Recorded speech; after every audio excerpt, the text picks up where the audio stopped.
But just stop. Like, Well, just I move. think Yeah, and I people get wanted to to the bring that up because I think a lot of times, and it doesn't have a lot to do with narcissism, but I think narcissists can play either side of the fence.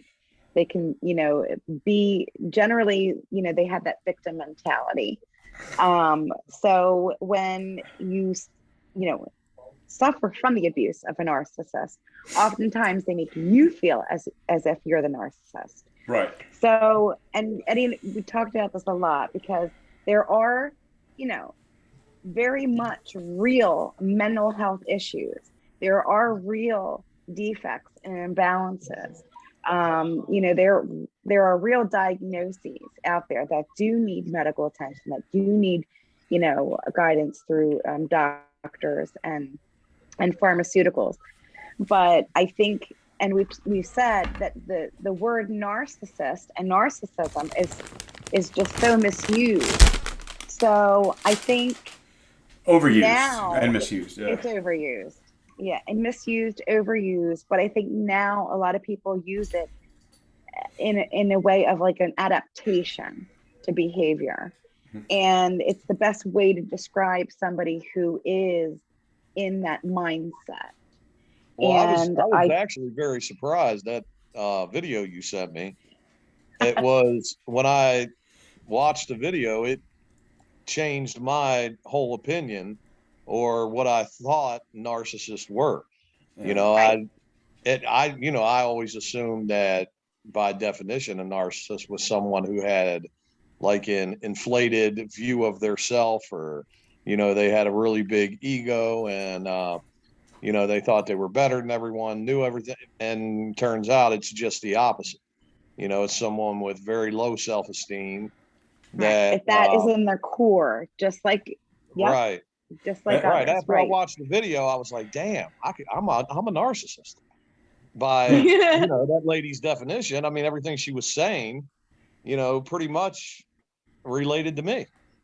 The And problem, John. I thought being a narcissist, or for some reason, I fucking remember one. Doesn't it come from like a Greek derivation yeah, the there? Greek, the Yeah. Greek Like a god narcissist? Correct. Yeah. It's love Yeah, of I didn't the want. love of the narcissist. The idea that John's talking about is what we learned maybe in school. Pride, And, the guy who stares in the mirror selfishness, all day. He's so good looking he can't stop yes, Right, looking at himself. envy, right. But right, a narcissist is somebody simply whose whole life and everything they do is a lie. Everything they do and are is built on lies to manipulate correct, others using those lies to gain whatever it is outcome that they're trying to gain. And when their lies are all found out and the gig is up, they pack up shop and move to a new location and start their lies all over again. And that's why like diagnosing a true narcissist is damn near impossible because they don't go for help because their whole life is a correct, lie.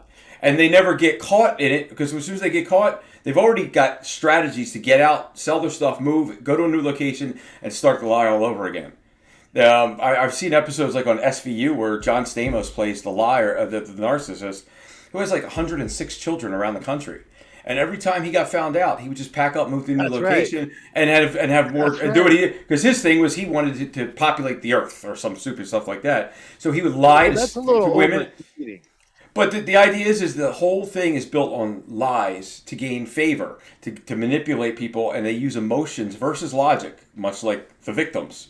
Like this, I have another one. I'll send it to you. I'll do the Georgette though, because it's not going to say it. Never mind, because I got the screen thing out.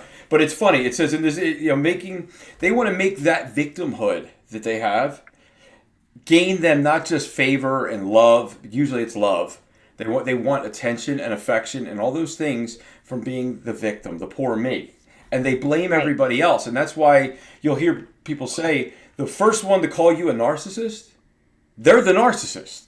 They do a lot of deflection, they take their own insecurities and they put them on everybody else. And unfortunately, most people, John, and it's they think like you do, and that's not wrong because it's not something that's very diagnosed. It's not something that very much you see. And a real narcissist, a true narcissist, it's a narcissist to the core that has that mental defect. They're dangerous people. They're sociopaths, is what they are, Yes. and they're A sociopaths lot by of times, yes. A lot of times that is the case. But not all narcissists are sociopaths. No, All no. sociopaths are narcissistic, though. Correct. And So, those narcissists yes, that, they're all around us, but they're not necessarily narcissists. They have narcissistic qualities, correct, tendencies, but they're not, correct. because a true narcissist can be a very dangerous person, a very Sure, hurtful, dangerous person absolutely. that leaves a wake of just a hurt behind them everywhere they go. And Correct. and It's and it's a life of manipulation, and they will and try to destroy everything Mhm. in Oh, I your know. path. Or I will. yeah, they will I take know. and take and take, and they will hurt and destroy you. When And John, now listen, I know you think you're narcissistic, but just hear me out. When you Okay. read about psychology and the different mental health disorders and so forth, silly, Yeah, that's not mine. you you are going to, say, oh my gosh, I'm this. Oh my gosh, there's going to be 12 or 20 things that you're going to read that you're going to think you are. so Right. so don't even go there. Well, that But goes hand in hand with my multiple being personality disorder. right. So the and you know what? And this is right. A lot of times they do suffer from borderline personality, multiple personality. They do suffer from, many mental health disorders. And borderline personality disorder is really high up on the top of that chart when it Right. comes to narcissists. And I know your story of how the first time you actually started doing time in jail was you went because of a situation that was caused by none other than who? My parents. Correct. So Yeah. this was the life you were raised by people that fit within this, realm and the stigma. Well, it So didn't help either that no, like I said, you start out with parents that you can't trust, that lie to you and screw you over, and hmm then on top of that, you get involved in, my first experience with the legal system. Um, they weren't any better. I mean, I had a guy from the drug enforcement agency come right out and tell me when he wanted me to turn state's evidence on my parents because he knew that they were selling drugs.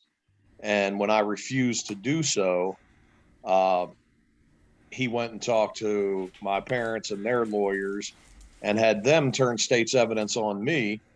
And I ended up going to prison for something that they were doing, which by his own admission, he knew I wasn't involved in. He just But needed to my arrest lawyer somebody. when I asked my lawyer about it, he said to me, well, I don't know what to tell you. They said somebody had to go to jail.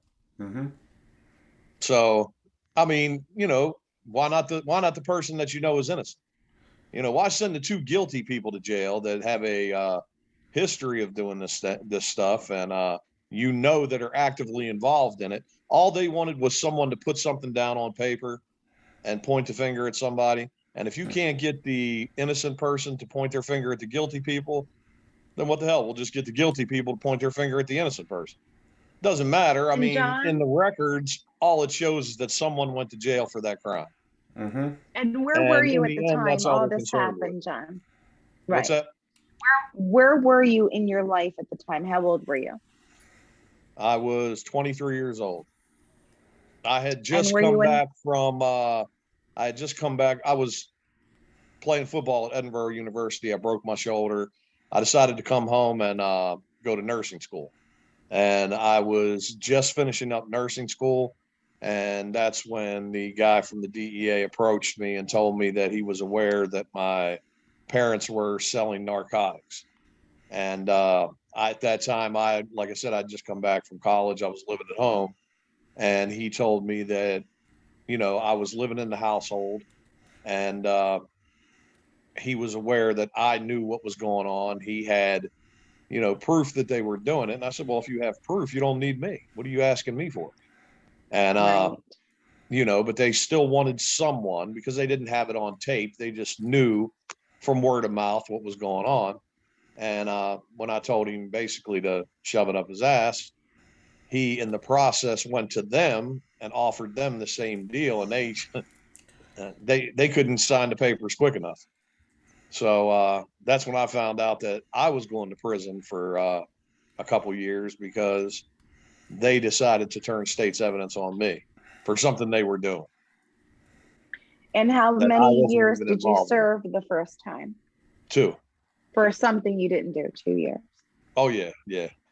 And that's, you know, and that makes it even better when you're sitting in prison and you know that not only your parents, but the legal system all conspired against you to put you there. So you have to be there in that environment with the knowledge of knowing you didn't do anything to get there. Right. And so that made the calls home, you know, enjoyable. You know, when I I'm sure. call home and talk to my parents.